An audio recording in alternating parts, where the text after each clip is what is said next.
Assalamualaikum warahmatullahi wabarakatuh. Perkenalkan, nama saya Ahmad Iswanto dari Program Studi Pendidikan Matematika Universitas Muhammadiyah Profesor Dr. Hamka dengan NIM 19011010505. Pada kali ini saya akan menjelaskan terkait mata kuliah fungsi pengubah kompleks dengan materi fungsi analitik. Baik teman-teman, untuk mempersingkat waktu, mari kita saksikan video berikut ini. Baik, kita masuk kepada contoh soal di mana diketahui nilai fz sama dengan 2z plus i per z pangkat 3 plus z. Nah, pertanyaannya, apakah nilai fz ini analitik atau tidak? Nah, dalam pembuktian fz ini analitik atau tidak, bisa menggunakan dua metode. Yang pertama, bisa menggunakan metode kekontinuan fungsi. Lalu metode yang kedua bisa menggunakan persamaan Cauchy-Riemann atau disingkat PCA. Maka pada kali ini saya akan menggunakan metode kekontinuan fungsi untuk membuktikan apakah nilai fz ini analitik atau tidak. Nah, untuk kekontinuan fungsi ini ada tiga syarat. Yang pertama, bahwa nilai fz0-nya itu ada. Kemudian limit dari fz-nya itu ada. Lalu untuk hasil dari fungsi fz0-nya itu dengan limit fz-nya harus bernilai sama.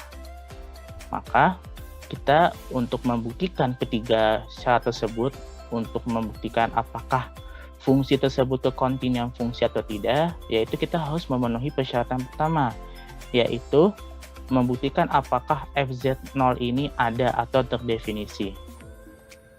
Nah, kita bisa lihat nilai atau fungsi fz-nya ini bentuknya adalah pecahan, yaitu kita misalkan ada a per b. Nah, B ini tidak boleh dimasukkan yang bernilai 0. Atau di titik mana saja ketika dimasukkan ke nilai B ini yang mengakibatkan fungsi itu tidak terdefinisi. Nah, sama halnya dengan contoh soal ini, kita tidak boleh memasukkan nilai Z atau mensubstitusikan nilai Z ini yang mengakibatkan nilai fz-nya ini tidak terdefinisi. Oleh karena itu, kita harus mencari tahu terlebih dahulu titik mana saja di titik Z yang mengakibatkan fz ini tidak kontinu. Oke, kita langsung saja. Nah, kita tuliskan lagi fz-nya atau fungsinya, yaitu fz sama dengan 2z plus i per z pangkat 3 plus z. Kemudian kita ambil bagian penyebutnya karena kita ingin mencari tahu apakah di titik mana saja yang mengakibatkan nilai fz ini tidak kontinu.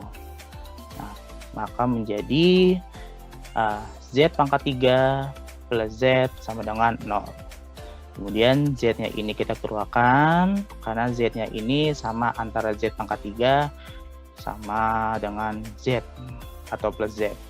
Nah, kita keluarkan z-nya, maka menjadi z buka kurung z kuadrat ditambah 1 tutup kurung sama dengan 0. Nah, kemudian kita cari pemfaktorannya. Nah, untuk menyederhanakan atau mempermudah teman-teman semua dalam menyelesaikan contoh soal ini, yaitu Z ini sama saja seperti Z dikurang 0. Kemudian dikalikan dengan Z kuadrat ditambah 1. Kita tuliskan Z kuadrat ditambah 1 sama dengan 0. Nah, di sini kita cari pemfaktorannya untuk yang pertama, yaitu Z dikurang 0. Maka menjadi Z sama dengan 0. Kemudian kita cari pemfaktorannya untuk Z kuadrat tambah 1. Kita operasikan terlebih dahulu, yaitu menjadi Z kuadrat ditambah 1 sama dengan 0. Nah, kedua ruas sama-sama kita kurangi. Dikurangi 1, maka menjadi Z kuadrat ditambah 1 dikurang 1 sama dengan negatif 1. Kita operasikan menjadi Z kuadrat sama dengan negatif 1. Nah, kemudian kedua ruas sama-sama diakarkan menjadi akar Z kuadrat sama dengan akar negatif 1.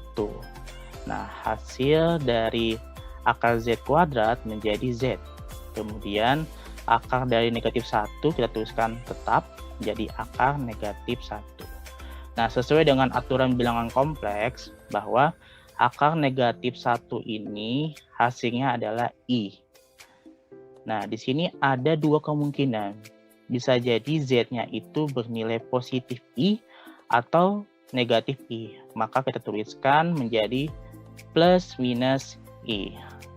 Nah, setelah kita sudah mendapatkan nilai titik di mana saja yang mengakibatkan FZ ini tidak kontinu, yaitu, maka kita dapat buktikan bahwa FZ ini akan menjadi tidak kontinu di titik yaitu Z sama dengan 0, Z sama dengan I, atau Z sama dengan negatif I.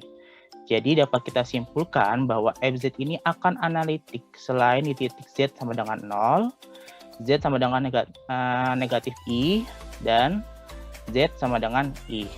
Baik, kita masuk kepada contoh soal berikutnya. Diketahui FZ sama dengan 3Z per Z kuadrat ditambah 1. Nah, pertanyaannya sama, apakah FZ ini analitik atau tidak? Nah, sama halnya pada contoh soal sebelumnya, bahwa dalam pembuktian FZ ini analitik atau tidak, bisa menggunakan dua metode. Yang pertama ada kekontinuan fungsi, dan yang kedua adalah menggunakan metode persamaan Cauchy-Riemann atau disingkat yaitu PCA.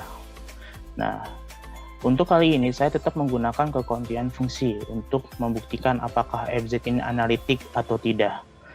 Nah, sama halnya pada contoh soal sebelumnya, sistemnya yaitu kita mencari tahu titik mana saja yang mengakibatkan FZ ini tidak terdefinisi atau tidak kontinu.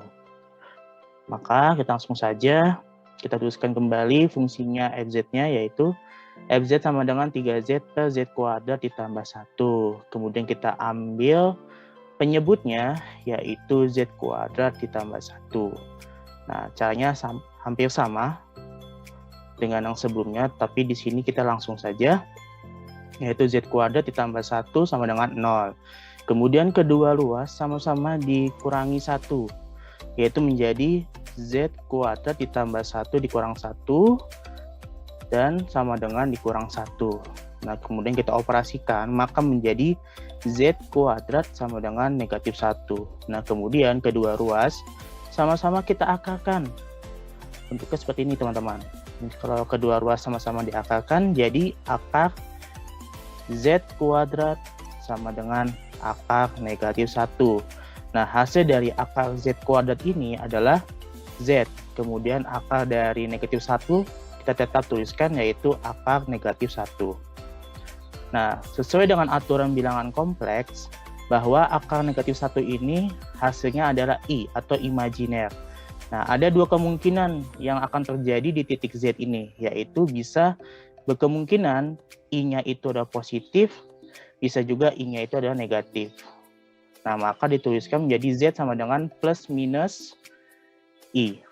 Nah, setelah kita sudah mendapatkan nilai Z-nya di titik Z-nya yang mengakibatkan FZ ini tidak kontinu atau tidak terdefinisi, maka FZ ini akan menjadi tidak kontinu di titik Z sama dengan I atau Z sama dengan negatif I. Jadi dapat disimpulkan bahwa FZ ini akan analitik di semua titik Z selain di titik Z sama dengan I atau Z sama dengan negatif I. Baik, itu saja yang dapat saya sampaikan. Mohon maaf apabila terdapat kesalahan pada saat penjelasan contoh soal berlangsung. Saya akhiri. Wassalamualaikum warahmatullahi wabarakatuh.